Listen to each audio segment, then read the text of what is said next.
Hello everybody, my name is Michael. Thanks so much for joining me and welcome back to my channel. Hope you're having a wonderful day so far. Today I'm jumping back into Python Crash Course Chapter 6. Going to be demoing 6-6 polling. Use the code in favoritelanguages.py on page 96. Make a list of people who should take the favorite languages poll.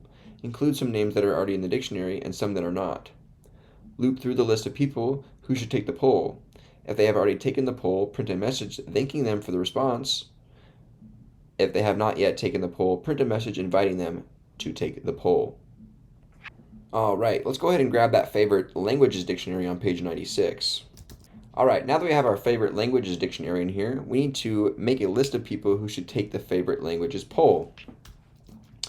So let's just say we'll have a list called poll, and we'll create some people in here. Jen, Phil, let's do James, let's do Edward. So as you can see, we added Mike and James to this poll, which are different from the keys in favorite languages. We're going to loop through the list of people who should take the poll. If they have already taken the poll, print a message thanking them for the response. If they haven't, print a message inviting them. Cool. All right, we need to loop over our list of people that we want to invite to take the poll. So let's go ahead and use a for loop. For person in poll, right? For every person in poll, right? Person will first be Jen, then Mike, then Sarah, then Phil, and so on.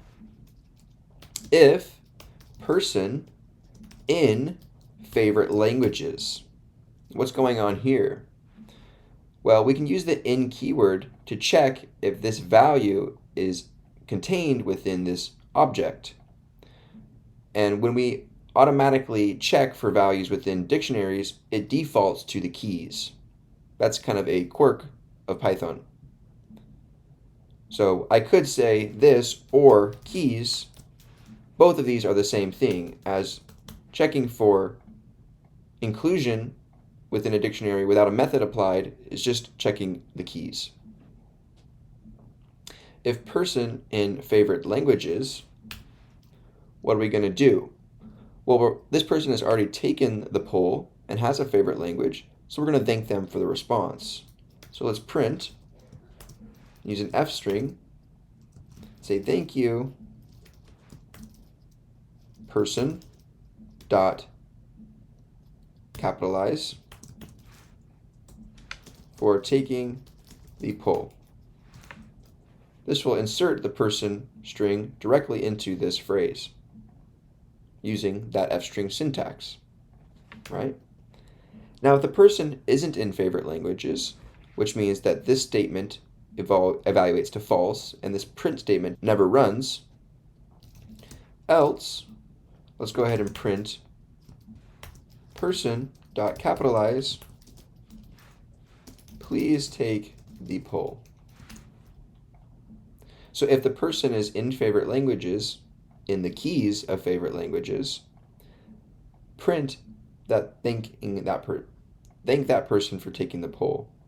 Else, we're going to ask that person to take the poll. We could avoid using the else statement here and bring this print statement back and apply a continue below this print to continue the loop right after this line. All right, if we go ahead and run this program, you can see we get this. Thank you, Jen, for taking the poll. Mike, please take the poll. Thank you, Sarah, for taking the poll. Thank you, Phil, for taking the poll. James, please take the poll. And thank you, Edward, for taking the poll. All right, you guys, this was 6-6 polling. I appreciate you guys for being here and joining me, and I'll see you guys in the next one.